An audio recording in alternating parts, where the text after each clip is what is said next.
Career की इब्तिदा कहाँ से होती है, बचपन कहाँ पर गुजरा, पली बड़ी कहाँ? I was born in Dubai, and all my schooling and early career studies that belongs to that country. Father हमारे आर्मी में थे. क्लास 1 से लेकर मेरा ख्याल है PhD तक से मैं स्कॉलरशिप होल्डर हूँ. अच्छा, यही वजह है कि पाकिस्तान एटॉमिक एनर्जी कमीशन से फिर आपने एज ए जूनियर साइंटिस्ट अपने करियर का आगाज किया? हमारे जो मास्टर्स का वाइवा था वो एटॉमिक एनर्जी कमीशन के डायरेक्टर डॉक्टर खालिद साहब, तो वो मेरा वाइवा जब ले रहे थे तो उस दौरान ही उन्होंने मुझे जॉब ऑफर की. उसको फिर आपने 2 साल के बाद ही छोड़ दिया. Why? The reason why I left the institute because I left the country. अब जैसे पंजाब कॉलेज का इंसिडेंट हुआ, उसमें कुछ भी नहीं था, लेकिन हमने सोशल मीडिया ने उसको इतना बढ़ा चढ़ा के पेश किया जैसे सब कुछ हो गया. जहाँ पर कोई भी टेक्नोलॉजी है उसका पॉजिटिव इस्तेमाल के साथ एक नेगेटिव पहलू भी है, और जो सच शायद इतना नहीं सेल होता जितना झूठ होता है. अवेयर होना तो बहुत जरूरी है, लेकिन जब फेक न्यूज इतनी अराउंड हो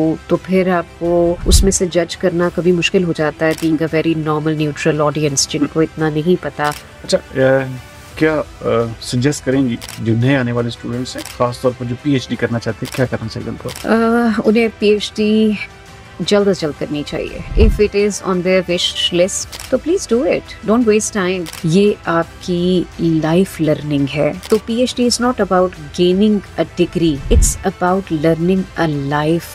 whenever you select your PhD supervisor, be very careful, क्योंकि चाहते ना चाहते हुए आप अपनी जिंदगी में अपने सुपरवाइजर जैसे बन जाते हैं. You will end up becoming a version of your supervisor.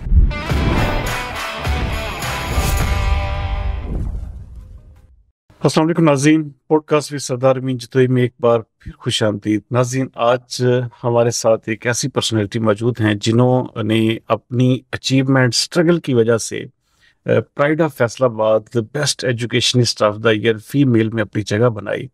और ये हमारी एक और सीरीज़ है जिसमें हम जो भी नॉमिनेटेड अफराद हैं आपके साथ डायरेक्टली उनका तारुफ करवा सकें और उनकी लाइफ स्टोरी के हवाले से आपको बता सकें कि आखिरकार क्या वजह थी कि उनको प्राइड ऑफ फैसलाबाद के लिए भी नामजद किया गया. आज जिस मेहमान शख्सियत को हमने मदऊ किया है, डॉक्टर शाइस्ता शफीक हैं. इंटरनेशनल स्टडी एक्सपर्ट हैं. ऑलमोस्ट 13 साल एडिलेड यूनिवर्सिटी ऑस्ट्रेलिया में पढ़ाया भी और अपने कैरियर की इब्तिदा पाकिस्तान एटॉमिक एनर्जी कमीशन से की और मुख्तलिफ इदारों में जो है बतौर एजुकेशनिस्ट मुंसलिक भी रही. डॉक्टर शाइस्ता शफीक साहबा, वेलकम टू द शो. कैसे हैं आप? ठीक ठाक? थैंक यू वेरी मच सरदार अमीन जतोई साहब, बहुत शुक्रिया for inviting me over.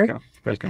Doctor साहब, एक बाप की बड़ी लंबी स्टोरी है, उसमें चाहूंगा कि पूरी ऑडियंस हमारी वो जांचे और समझे कि डॉक्टर साहबा ने ये इतना लंबा जर्नी जो है वो किस तरह से कंप्लीट किया. लेकिन उस तरफ जाने से पहले मैं ये जानना चाहूंगा कि आपकी कैरियर की इब्तिदा कहाँ से होती है, बचपन कहाँ पर गुजरा, पली बड़ी कहाँ पर? जी, ज़्यादातर लाइफ का स्पैन पाकिस्तान से बाहर गुजरा. Fortunately unfortunately I was born in Dubai, and all my schooling and early career studies that belongs to that country. और उसके बाद फादर हमारे आर्मी में थे, तो we have actually all siblings. We born there and we had our education from there, and we moved to Pakistan for higher education. So I have studied here from a very reputed university, University of Agriculture. I did my master's from, and I got first position in my master's class. And since in my academic career, since I have started my childhood school, class 1 से लेकर मेरा ख्याल है PhD तक से मैं scholarship holder हूँ. और अल्लाह का बहुत शुक्र है कि मैंने जिंदगी में कभी सेकंड पोजीशन नहीं ली. बहुत जबरदस्त, बहुत जबरदस्त. अच्छा, यही वजह है कि पाकिस्तान एटॉमिक एनर्जी कमीशन से फिर आपने एज ए जूनियर साइंटिस्ट अपने करियर का आगाज किया? Thanks for asking this question, it's so related. जब मेरा मास्टर्स का वाइवा हुआ तो हमारे एक एक्सटर्नल एग्जामिनर हमेशा आते होते हैं. तो हमारे जो मास्टर्स का वाइवा था वो एटॉमिक एनर्जी कमीशन के डायरेक्टर थे डॉक्टर खालिद साहब. So he happened to be my examiner. So So my supervisor, he mentioned कि this girl, she came as roll number 1, merit पे थी, और ये number 1 ही यहाँ से यूनिवर्सिटी से जा रही हैं। तो वो मेरा वाइवा जब ले रहे थे तो उस दौरान ही उन्होंने मुझे जॉब ऑफर की। Otherwise, this term biotechnology was very new for me. So that was the first day when I got offer from the job, and I got familiar with this new field. आपने 2 साल वहाँ पे perform की, अपनी duties दी वहाँ पर, कैसा Pakistan atomic energy का एक्सपीरियंस कैसा रहा? One of the best experience, I must say. The institute I used to work with or been part of, I must say कि ये इंटरनेशनल लेवल पर फैसलाबाद में ऐसा इंस्टीट्यूट मैं इमेजिन भी नहीं कर सकती थी। आई एम सो प्राउड कि मैं उसका हिस्सा रही। और अगर मेरे अपने बाकी सारे students, I encourage them, I made them actually to go and do some research there also. अच्छा, यहाँ पे एक चीज और है कि उसको फिर आपने 2 साल के बाद ही छोड़ दिया, वाई, क्या वजह थी? नहीं, मैंने छोड़ा नहीं बिल्कुल भी। अगर मेरा और भी आगे कैरियर होता तो डेफिनेटली एटॉमिक एनर्जी कमीशन के साथ होता, with the same institute probably. The reason why I left the institute because I left the country. And I got offered for my PhD scholarship from the government of South Australia. जैसे मैंने masters में भी और मेरी schooling से I got the scholarship. बेशक वो scholarship की जो अमाउंट होती है वो शायद इतनी नहीं होती, लेकिन एक एजाज के साथ पूरा उस में करना, ये बहुत अच्छी गवर्नमेंट की एक रिकग्निशन है स्टूडेंट लेवल पर ही, कि वो रिकग्नाइज करते हैं टैलेंट को and somehow support them mentally और प्रोबेबली टू इनकरेज देम कि वो अपना कंटिन्यू करें। फर्स्ट आना, इसका एक चार्म बरकरार रहता है to achieve something. So that happened same in my PhD. I got PhD scholarship. और यहाँ एक मजे की बात बताऊं कि जब मेरा पीएचडी का स्कॉलरशिप हुआ and I joined Australian university of Adelaide, तो वहाँ पर मुझे पता चला कि 60 एप्लीकेशन थी all over the world, and I was the one who got the scholarship. So very nice. Alhamdulillah. So I'm feeling very humbled and grateful at every stage in my life कि माँ बाप की दुआएं और मेहनत रंग लाती है। अच्छा, आप तो पढ़ने गई थी वहाँ पे, फिर ये पढ़ाने का कैरियर, फिर ये कैसे वहाँ पर आपने एक किस्म का ऑस्ट्रेलिया में आपने पीएचडी की और वहीं पर आपने फिर पढ़ा, ये कैसे हुआ? पढ़ने के साथ साथ, because PhD is a degree, but where you get experience and sometimes you get paid off for the services or for the research you do there. तो मैंने अपनी पढ़ाई के बाद कुछ डिफरेंट रिसर्च प्रोजेक्ट्स में डिफरेंट प्रोफेसर्स के साथ काम किया, मुख्तलिफ डिजीज़ वगैरह वो पढ़ने का मौका मिला, और यूनिवर्सिटी ऑफ एडिलेड में फिर पढ़ाने का मौका मिला। और बहुत इंजॉय किया मैंने अपनी इस जर्नी को, जिसमें रिसर्च और lectures, combination of both things, they go together for in the life of professors. तो ये तो साथ साथ है। और yes, in different projects at different stages with different professors. कैसा एटमॉस्फेयर है? क्योंकि यहाँ पे तो बड़ा चार्म है कि जी आप ऑस्ट्रेलिया में या किसी भी आप कंट्री में आप पढ़ने के लिए जाएं और वहाँ पर आप एक किस्म का ये आजकल जैसे यूथ का एक ड्रीम है कि आप ऐसी यूनिवर्सिटीज में जाके अपनी तालीम हासिल करें, तो वो वहाँ पर पढ़ाने का कैसा एक्सपीरियंस रहा आपका?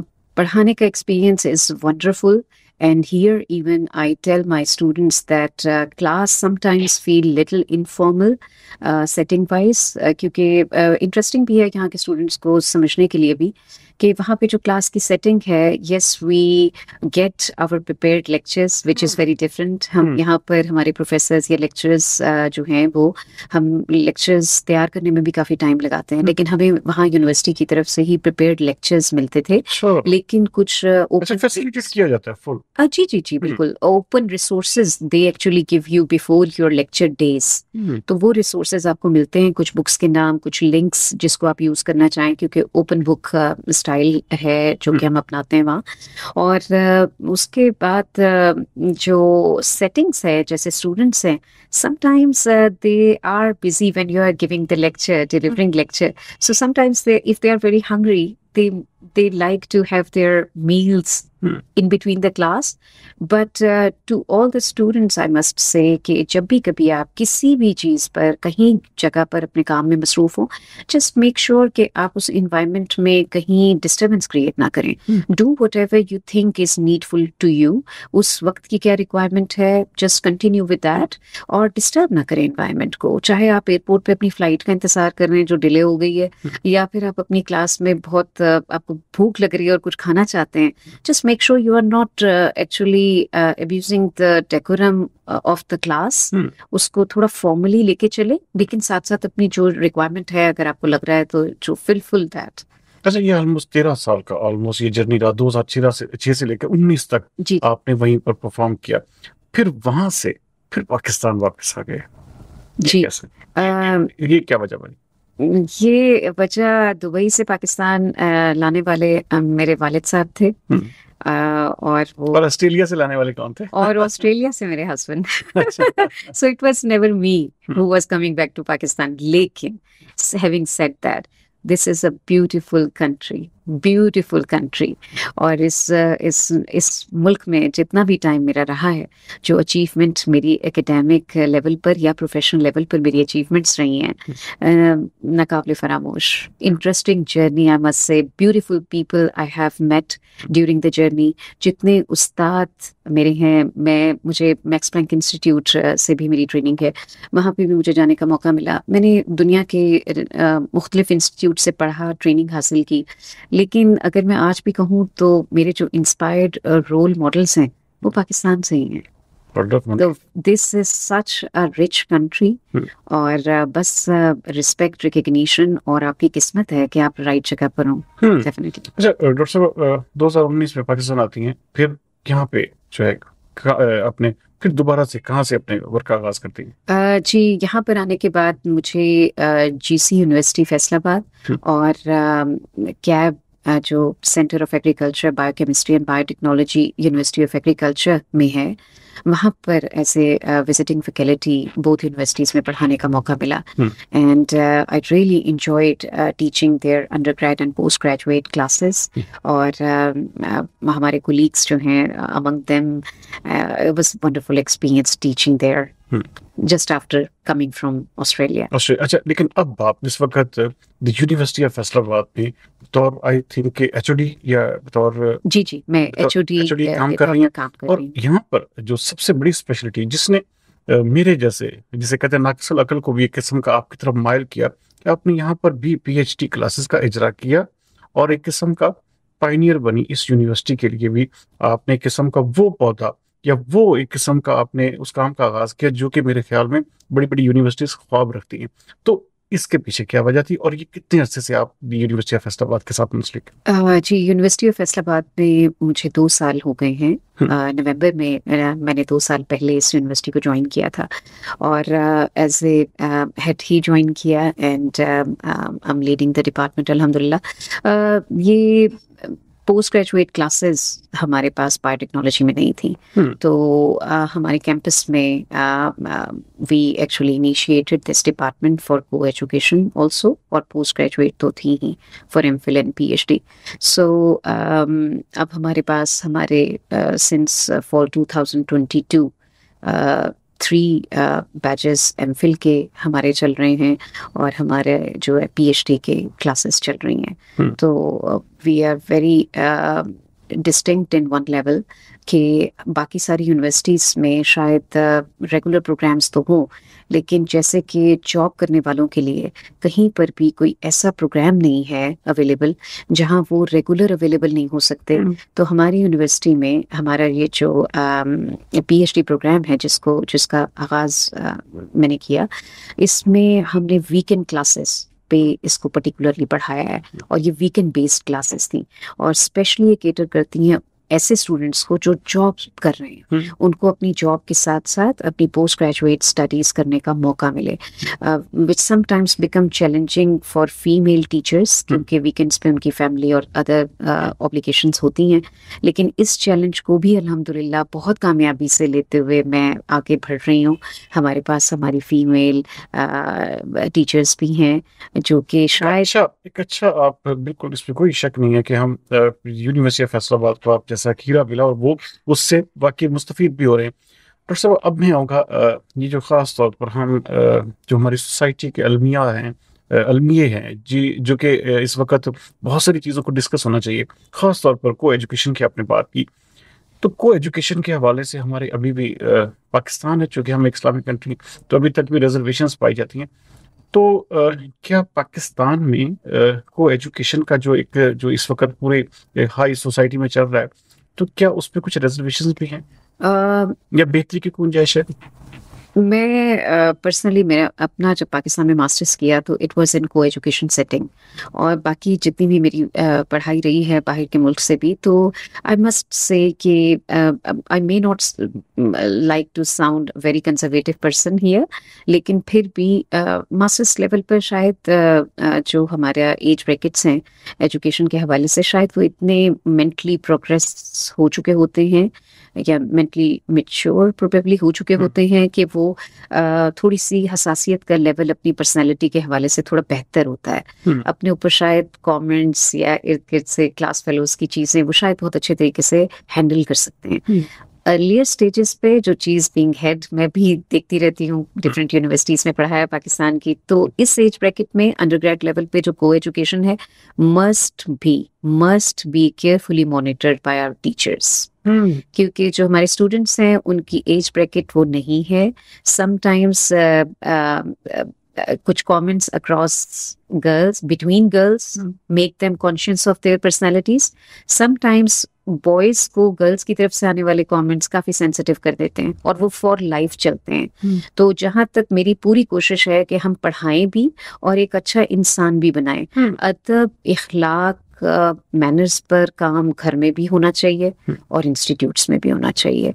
तो मेरा तो ख्याल है कि अगर मेरे स्टूडेंट्स ऐसे ही बाकी भी स्टूडेंट्स, आई विश कि वो ना सिर्फ डिग्रीज लेकर जाएं, एक बहुत अच्छे मुकम्मल इंसान भी बन के जाएं, जिन्हें बात करने का एक डिसिप्लिन तरीके का पता हो, राइट कॉन्फिडेंस के साथ they know how to put their point forward. Doctor साहब, बहुत ही अहम तरीन चीज जो एक आपने बात की है कि बतौर एजुकेशनिस्ट ये आपकी भी ड्यूटी बनती है कि आप एक किस्म का अपनी जो आने वाली नस्ल है, यूथ है, उसको कम से कम इतना एजुकेट तो करें कि भाई वो अपने राइट एंड रॉन्ग की पहचान भी कर सके और एक अच्छा इंसान। सबसे बड़ी बात, हम चाहते हैं कि हम डिग्री लेके जी डॉक्टर बनना है, साइंटिस्ट बनना है, हमने फलां बनना है, फलां बनना है, लेकिन अच्छा इंसान कोई नहीं बनना चाहता, ना भी बनाना चाहता है।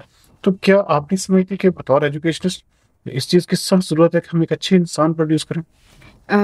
बहुत अहम क्वेश्चन आपकी तरफ से सरदार अमीन जतोई साहब, so I appreciate you asking this question from an educationist. हमारी बहुत जिम्मेदारी है सर, हमारी बहुत जिम्मेदारी है। और इसी फोरम पे बैठकर अगर कोई पेरेंट्स भी हमें सुन रहे हैं जिनके बच्चे स्टूडेंट्स हैं इस टाइम, पेरेंट्स को please they have to be very watchful, they have to be very careful. Social media is around, moral abuse is around. हमें पता नहीं है कि कहाँ हमें फुल स्टॉप लगाना है, हमें पता नहीं है कि मजाक में भी कौन से अल्फाज का इंतखाब करना है। Be respectful to each other. जो घर में भी अपनी सिबलिंग्स के साथ, बहन भाइयों के साथ भी एहतराम का ख्याल रखें। एहतराम सिर्फ अपने बड़े बहन भाई का नहीं है, एहतराम अपने छोटे बहन भाइयों का, घर में काम करने वाले मुलाजिम का भी है। तो इस सोच के साथ बच्चों को प्लीज़ इंस्टीट्यूट में भेजें।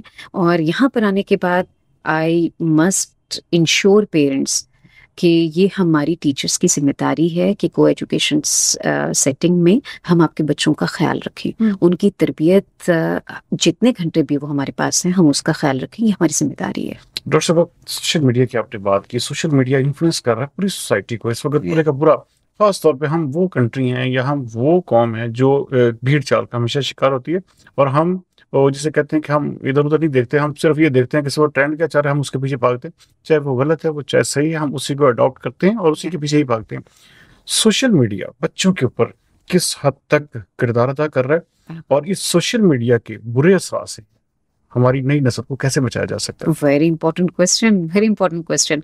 देखिए जी, एआई का दौर है और हम इसकी अहमियत से पीछे नहीं रह सकते।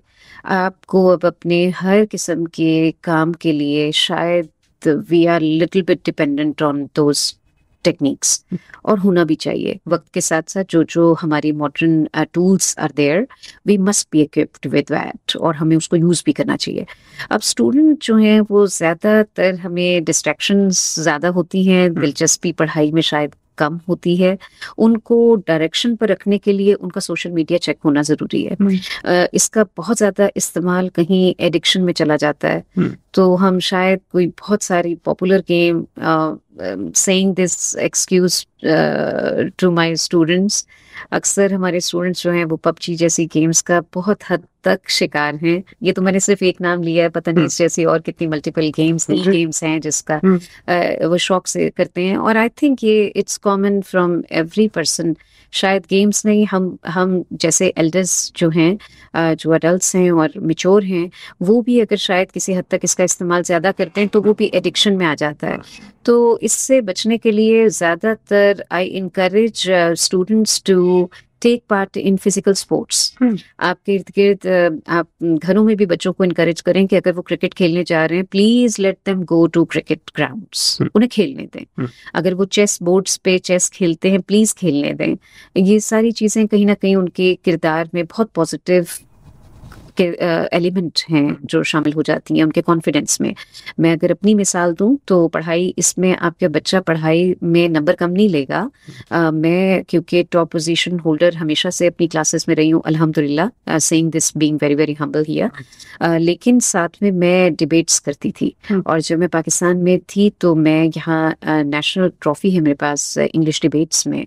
तो यूनिवर्सिटी में भी बहुत सारे, एग्रीकल्चर यूनिवर्सिटी में भी मैं कुछ प्रोग्राम होस्ट किए, और मेरिट पे होने की वजह से, लेकिन साथ साथ पढ़ाई में आगे थी तो शायद वहाँ पे कुछ मेरिट स्कॉलरशिप तो एक था ही, लेकिन उसके अलावा कुछ आपको फाइनेंस सेक्रेटरी और जॉइंट सेक्रेटरी हर साल वो नॉमिनेट करते हैं, बिकॉज इसलिए कि आप पढ़ाई में आपकी सीजीपीए सबसे ज्यादा है।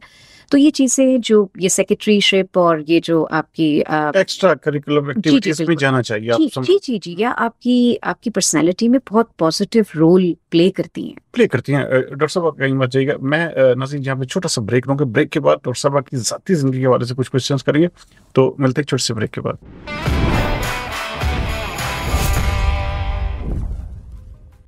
वेलकम बैक नाज़रीन। डॉक्टर साहब, एक क्योंकि आप सारा दिन आपकी जो एक्टिविटीज़ हैं ये रिलेटेड टू स्टूडेंट्स एजुकेशन, ऐसी कौन सी हॉबी है, ऐसा कौन सा काम है जो आप रोजाना की बुनियाद पर करती हैं, और अगर नहीं किया तो आप समझें कि भाई आज का दिन जो डॉक्टर शाइस्ता के लिए ना वो एक किस्म का ना होने के बराबर है। ऐसा कौन सा काम है? अरे, good question. Lately, I'm going very, very mentally occupied, and definitely the work is getting me very, very busy these days, which is sometimes it is hard to get my own time, which is sorry state of affairs for a person like me.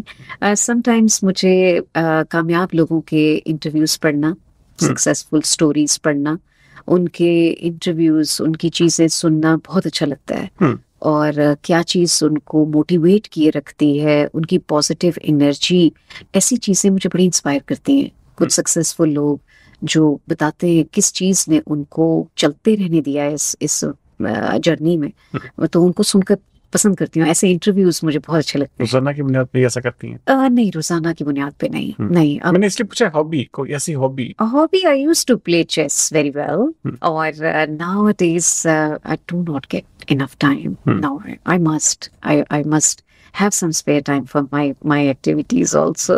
लेकिन but definitely whenever I will get time. तो chess खेलना पसंद करती हैं? Yeah, yes, I like it. खाने में क्या पसंद है? खाने में क्योंकि बाहर इतना रहने का इत्तेफाक हुआ, और उसमें when I was student I used to share my unit with my university female fellows. तो उसमें मैंने मेरी चाइनीज़ यूनिट मेट रही, और श्रीलंका और इटली, चाइना से थी, तो इनके साथ रहने का मौका मिला। और फिर हम we used to make different dishes, dinner and lunches. तो Italian food somehow is my favorite. Yeah, so I learned different travelling recipes and भी करना पसंद करती हैं? oh, I like traveling. Yes, definitely. Pakistan में भी अभी lately this summer, first time I've been to Hunsa and Skardu. What a beautiful place it is. Beautiful. अगर आपने इससे पहले नहीं देखा तो आप जरूर देखें. Beautiful scenic Hunza and places. Skardu. Yes. Music भी सुनते हैं? Yes, I like it. किसको सुनती है? कौन सिंगर, कौन सा फेवरेट कौन है, और कौन से गाने हैं जो आपको पसंद है? आजकल का शोर शराबा तो I do not like it. तो डिफरेंट ट्रैक्स हैं जो कि इंग्लिश सिंगर्स को भी सुनने का मौका मिलता है। One Republic is my favourite. And Pakistan में राहत फ़तेह अली खान साहब को बहुत सुनती हूँ, अच्छा लगता है उनका सुनना। नुसरत फ़तेह अली साहब के बाद राहत फ़तेह अली खान साहब अच्छे लगते हैं। बड़ी शाय भी हैं, टची भी हैं, क्या कभी जिंदगी में मोहब्बत भी हुई? पढ़ाई पूरी ईमानदारी से की है और बहुत दिल लगा कर की है। पढ़ाई के अलावा कुछ देखा नहीं। और आई थिंक जब थोड़ा बहुत टाइम होता है स्टूडेंट्स के पास, जब उनकी दूसरी क्लास शुरू होती है, 3-3 महीने की अक्सर ब्रेक्स आती हैं दरमियान में, उसमें भी आई यूज टू बाय बुक्स, कि उसमें भी मैं पढूं और देखूं कि क्या हो रहा है। न्यूज़ के साथ इन टच रहना बड़ा ज़रूरी है, जो कि स्टूडेंट्स को भी कहती हूँ। तो ज़्यादातर टाइम जो है वो अराउंड द एकेडमिक्स ही रहा। और बाकी पर्सनालिटीज से बहुत इंस्पायर होती हूँ। Intelligent people, they inspire me a lot. और या definitely, so I like personalities who really are intelligent, contributing well in the society in total. Yes. अच्छा डॉक्टर साहब, एक चीज़ जो हम बात कर रहे थे सोशल मीडिया के हवाले से, ख़ास तौर पर इसके हवाले से आपने कहा कि वालिदैन को भी चेक एंड बैलेंस करने की ज़रूरत है, और उसके साथ साथ एजुकेशनिस्ट को भी। हमारे क्या इदारों का माहौल, आप समझती नहीं है कि इसको जानबूझकर एक मॉड किया जा रहा है या मॉड बनाया जा रहा है? तो क्या इस हवाले से कोई ऐसी चीज़ें नहीं होनी चाहिए कि जो ख़ास तौर पर, क्योंकि हमारा मुआशरा अभी देखिए, हमारा मुल्क इस्लामी कंट्री है, तो हमारे इस तरह के देखिए एक ख्वाब की छोटी छोटी बातों के ऊपर, अब जैसे पंजाब कॉलेज का इंसिडेंट हुआ, उसमें कुछ भी नहीं था, लेकिन हमने सोशल मीडिया ने उसको इतना बढ़ा चढ़ा के पेश किया कि जैसे सब कुछ हो गया, और देखिए वो एक फेक स्टोरी थी। तो क्या इन चीज़ों की रोकथाम के लिए क्या जो इदारे हैं उनको कोई किरदार नहीं अदा करना चाहिए? जी, जहाँ पर कोई भी टेक्नोलॉजी है उसका पॉजिटिव इस्तेमाल के साथ एक नेगेटिव पहलू भी है। और जो सच शायद इतना नहीं सेल होता जितना झूठ होता है, which is unfortunate of the things. तो बेहतर यही है कि अवेयर होना तो बहुत ज़रूरी है, लेकिन जब फेक न्यूज़ इतनी अराउंड हो तो फिर आपको उसमें से जज करना कभी मुश्किल हो जाता है, being a very normal neutral audience, जिनको इतना नहीं पता या जिनका और प्लेटफॉर्म से उनको न्यूज़ नहीं मिलती। तो be in touch with other medium of news also. अखबार जाता जा रहा है हमारी जिंदगियों से, जो पेपर सेटिंग में होता था, पेपर्स की फॉर्मेट में होता था, हार्ड उसमें। तो वो चीज़ें, और फिर भी radio is there, electronic media मुख्तलिफ तरीके से हमारे इस्तेमाल में है। तो रिलायबल सोर्सेज रखें प्लीज। आप जिनको फॉलो करते हैं इस स्टेज पे, अगर हम एडल्ट्स की भी बात कर रहे हैं, तो रिलायबल न्यूज़ रिपोर्टर्स आई मस्ट से, क्योंकि जैसे जैसे सोशल मीडिया इंक्रीज हो रहा है, इसका जैसे जैसे फैल रहा है, वैसे ही न्यूज़ कास्टर्स और यूट्यूबर्स जो कि न्यूज़ आगे लेके प्रोपोगेट कर रहे हैं, उसमें से ऑथेंटिसिटी का पता होना एक आम ऑडियंस के लिए बहुत मुश्किल है। तो जिन ऑथेंटिक रिपोर्टर्स को आप सुनते आए हैं, या वो किसी को अगर क्रेडिबली फॉलो कर रहे हैं कहीं पे, आप भी उनको फॉलो करें। So that may be a PhD के हवाले से मैं चाहूँगा कि, क्योंकि बहुत सारे लोग जो हैं उनका ख्वाब होता है कि पीएचडी करनी है, सारी बात है एकेडमिक एक किस्म का, हमारे यहाँ पे एक मेन एक बड़ी डिग्री है। अच्छा, क्या सजेस्ट करेंगी जो नए आने वाले स्टूडेंट्स हैं, खास तौर पर जो पीएचडी करना चाहते हैं, क्या करना चाहिए उनको? उन्हें पीएचडी जल्द से जल्द करनी चाहिए। If it is on their wish list तो please do it, don't waste time. आपके नाम के साथ डॉक्टर टाइटल है, और ये एक आखिरी डिग्री है, सबसे आला तालीम है जिसे आप हासिल करते हैं। और पीएचडी, सरदार मीन जतोई साहब, सिर्फ पीएचडी नहीं है, ये आपकी लाइफ लर्निंग है।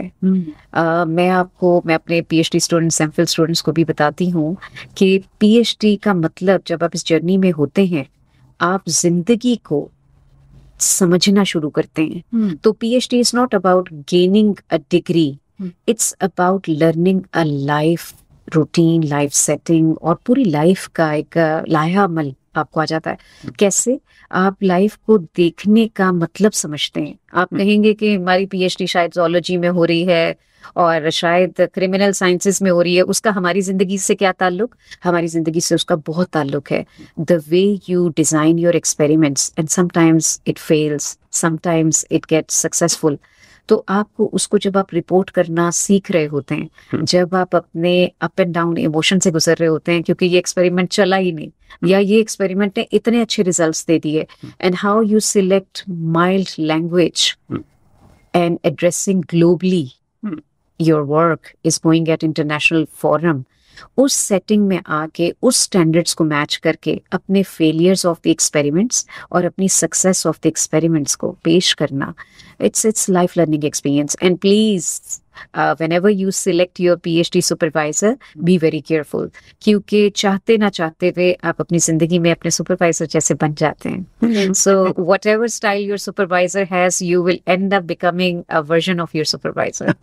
Yes. अच्छा डॉक्टर साहब, आपने अभी कुछ फेलियर्स की बात की, कुछ जिंदगी का कोई ऐसा रिग्रेट जो आज भी आपको याद हो या आपको तंग करता हो?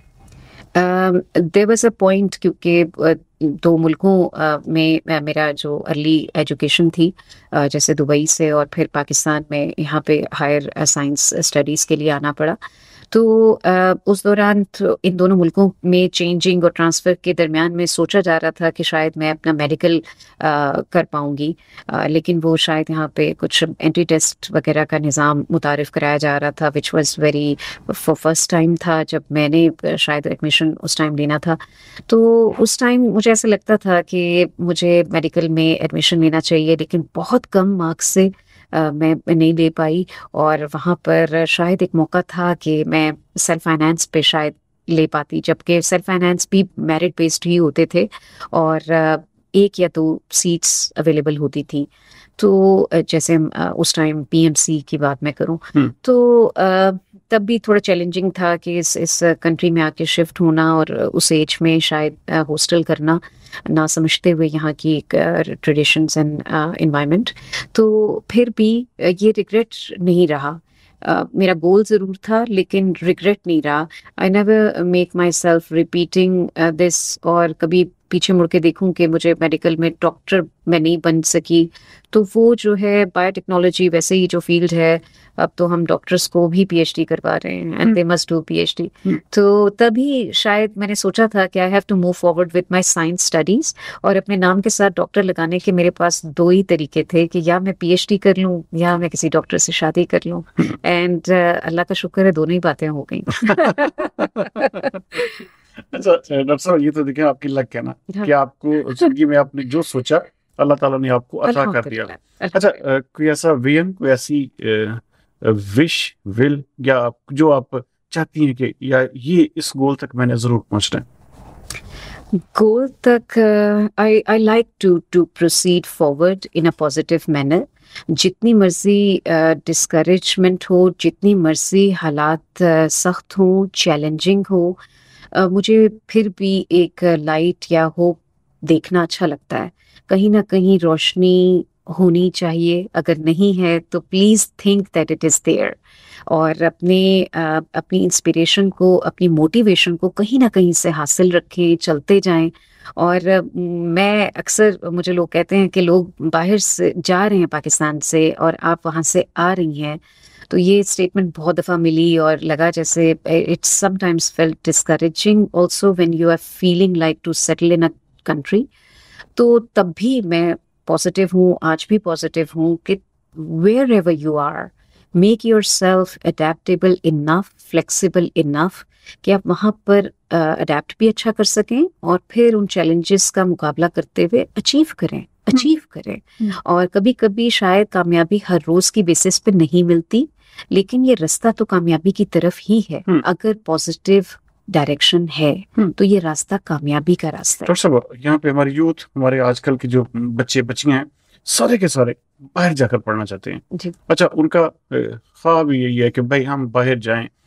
क्या ये जो एक ट्रेंड है कि भीड़ चाल है बेसिकली कि जी हर दूसरा बच्चा बाहर जाना चाह रहा है पढ़ने के लिए, क्या ये ठीक है? Definitely you must travel. आप देखें कि अक्सर एक और रेडियो इंटरव्यू पे भी कह रही थी कि ट्रेवल इटसेल्फ हमें इतना सिखाता है। आपको उस मुल्क में पहुंचकर तो जो सीखना है कि वहाँ पे खाने शायद हलाल या हराम मिलना मुश्किल हो, उनकी तलाश आपको बहुत सिखाएगी डेफिनेटली। सिर्फ डिग्री के लिए जाना ही नहीं, दूसरे मुल्क में बाकी सारी चीज़ों को फाइंड करते हुए भी हम बहुत कुछ सीख रहे होते हैं। चैलेंजेस, फाइनेंस को मेंटेन करना, आपको अब जिस भी एज में हो एक नए मुल्क में सेटल होना from scratch is definitely very challenging. और अगर आप स्टूडेंट हैं और सर अपनी अर्ली एज ब्रैकेट में हैं, तब भी आपको बहुत सारे चैलेंजेस होंगे, जहाँ पे लैंग्वेज एक बैरियर हो सकती है, इंग्लिश एक प्रॉब्लम हो सकती है यूरोपियन कंट्रीज में, जहाँ पे यूरोप ही आपने यूरोपियन लैंग्वेज ही में सोशली आफ्टर एकेडमिक आवर्स बात करनी है। तो ये चैलेंजेस तो हैं। जैसे I was in Germany, there was like after academic work hours, तो बाहर शायद अगर आप उन्हीं प्रोफेसर से मिलें, they would like to speak with you in German language, not in English, not English anymore after 5. So that's challenging. So you learn their language, you learn how they communicate. और ये बड़ी अच्छी चीजें हैं। ये तो किसी मुल्क में जाके आप सीखेंगे अदर देन योर डिग्री। लेकिन जो ट्रेवल होता है ये भी आपको बहुत सिखाता है। जब आप जहाज में हो, आप ट्रेन में हैं, आप बस में हैं, स्पेशली मैं थोड़ा फ्लाइट्स की बात कर लूँ, बहुत सफ़र किया है मैंने। शायद बचपन में हर साल ही हम पाकिस्तान आया करते थे अपनी गर्मियों की छुट्टियों में, तो फ्लाइट्स वगैरह के हवाले से जब आप जहाज में हैं, स्पेशली हवा में हैं, तो वहाँ पर आपका ज़मीनी राब्ता तो है नहीं, आप अपने ओन पर ही हैं। वो जो कॉन्फिडेंस आपके पास आता है, और specially if you are travelling alone, going overseas, specially not inter country, किसी दूसरे मुल्क में जाने का ट्रेवल, वो जो खौफ है ना कि अब आपने सब छोड़ दिया पीछे और आप आगे जा रहे हैं, ये ट्रेवल में ये भी आपको बहुत कुछ सिखाता है। कॉन्फिडेंस, कम्युनिकेशन, जहाँ आपकी लैंग्वेज भी वो नहीं है, आप अपने एहसासात भी नहीं बता सकते कि आप अपनी फैमिली, अपने माँ बाप को कितना मिस कर रहे हैं, लेकिन आप थोड़े इमोशनल भी हैं, फिर भी आप चीजें समझ रहे हैं। करेंसी डिफरेंट है, you do not understand inflation there, और बहुत सारी और चीजें और मुश्किलात, लेकिन ये सब आपको बहुत सिखाएंगी। इन सब चीजों को कैसे एक बच्चा है, बच्ची है, अगर वो सपोज टू बी बाहर चला जाता है, तो इन सारी ये जो इमोशंस की जंग है, इससे वो कैसे बच सकता है? क्या करना होगा उसे? ये डिपेंड करता है आप किस एज ब्रैकेट में जा रहे हैं। अगर आप बहुत लेट कैरियर में जा रहे हैं, after your 30s you are mentally mature, you will definitely cope well with your emotions. आप अपनी खुशी गमी बेहतर तरीके से करेंगे। हाँ, ये ज़रूर कहूँगी कि अगर कोई आपके बच्चे बाहर गए हुए हैं, उन्हें वहाँ पे खुशी बहुत ज़्यादा महसूस होती है, खुशी बहुत इंटेंसली फील होती है, और इसी तरह से यहाँ का कोई दुख गम वहाँ पे बहुत इंटेंसिफाई हो जाता है। तो अपनी जो चीज़ें हैं वहाँ, अपने बच्चे अगर पढ़ रहे हैं तो ज़रा माइल्ड वे में प्रोपोगेट करें। वो वहाँ बहुत सोच रहे होते हैं अक्सर, क्योंकि वहाँ पे शायद लाइट गैस का शॉर्टेज नहीं है, ज़िंदगी ज़रा ज़्यादा स्मूथ है। अगर मैं डेवलप्ड कंट्रीज़ की बात करूँ तो वहाँ पे लाइफ बड़ी फोकस्ड है। And when ever you talk about your family, your circumstances, आप अपने घर के हालात अपने माँ बाप या बहन भाई बता रहे हैं, तो वो थोड़ा सा ख्याल रखें स्टूडेंट से बात करते हुए भी बाहर, क्योंकि वो थोड़ा सा शायद इमोशनल हो जाते हैं, क्योंकि स्मूथ लाइफ में आपकी चीज़ें उन्हें बहुत वाज़ेह तौर पे समझ आ रही होती हैं, और ते पहले ही मुल्क से दूर हैं, आपसे दूर हैं, तो डेफिनेटली वो इमोशनल हो जाते हैं। डॉक्टर साहब, हम क्या करें, कोई ऐसा पूरे इस जर्नी का, इस स्ट्रगल, अचीवमेंट्स और एक सक्सेस स्टोरी में कोई ऐसा वाकया जो आज भी आपको याद हो और आपको, आपके दिल को गुदगुदाता हो, आपको अच्छा लगता हो कि यार ये एक बड़ा और सबक आमोज कोई ऐसी चीज जो आपके साथ हुई हो? बहुत शुक्रिया ये सवाल पूछने का, बहुत शुक्रिया जतोई साहब। ये अपनी क्लासेस में अपने स्टूडेंट्स के साथ भी मैं बहुत शेयर करती हूँ कि मैंने हमारे एक उस्ताद थे और अगेन मैं जिनसे इंस्पायर हूँ, it's again from our very very beautiful country Pakistan. University of agriculture में बहुत बड़ा नाम थे प्रोफेसर डॉक्टर शेख मुनीर साहब, मुनीर शेख साहब। तो वो बायोकेमिस्ट्री में प्रोफेसर थे और हेड कर रहे थे अपने डिपार्टमेंट को। तो मैंने उनसे बहुत नहीं पढ़ा, लेकिन because one of the minor course I use to get from him, उनके लेक्चर्स वगैरह। तो उनकी बात आज तक याद है, अल्लाह ताला उनको जन्नत नसीब अता करे, आमीन। मैं उनके पास कभी अपने किसी पेपर पे साइन करवाने के लिए अक्सर जाना पड़ता था। बच्चे स्टूडेंट्स मास्टर्स के बाहर अप्लाई कर रहे होते हैं, तो हम अक्सर करेक्टर सर्टिफिकेट्स और पता नहीं कौन से रेफरेंस लेटर, सॉरी, तो हम वो अक्सर सिग्नेचर्स करवाने के लिए जाते हैं। तो आई रिमेम्बर मुझे 2 दिन उनका इंतजार करना पड़ा था ऑफिस के बाहर, और उनका ऑफिस इतना ऑक्यूपाइड था कि टाइम नहीं मिल रहा था उनको, और मैं एज अ स्टूडेंट उनको डिस्टर्ब नहीं करती होती थी, लेकिन वो देखते थे कि she is standing outside, wants to say something, लेकिन बस वो इतने ऑक्यूपाइड होते थे और फिर मीटिंग्स में चले जाते थे, और जब वो वापस आते थे मैं तब भी वहीं होती थी, लेकिन उनके अपने मामलात होते थे मसरूफियत के। तो मैं फिर उनको अदब में मैं अपने काम के लिए नहीं कह पाती थी कि सिग्नेचर्स कर दें सर। तो मैं 2 दिन इस तरह आती रही और सर ने मुझे देखा कि मैं ऑफिस के बाहर उनका वेट कर रही हूँ। Third day when I went there, तो वो अपनी गाड़ी में अपने ऑफिस तक आ रहे थे और उन्होंने मुझे रास्ते में देखा कि मैं रास्ते में खड़ी हुई हूँ और मेरे पास वही पेपर है और उनसे मुझे साइन करवाना है।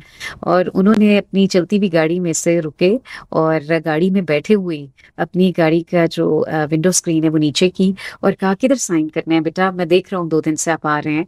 और उन्होंने उस पेपर को अपने हाथों पे रखा जिसके नीचे कोई कॉपी या रजिस्टर नहीं था, अपने हाथों पे रख के साइन किया। I follow that.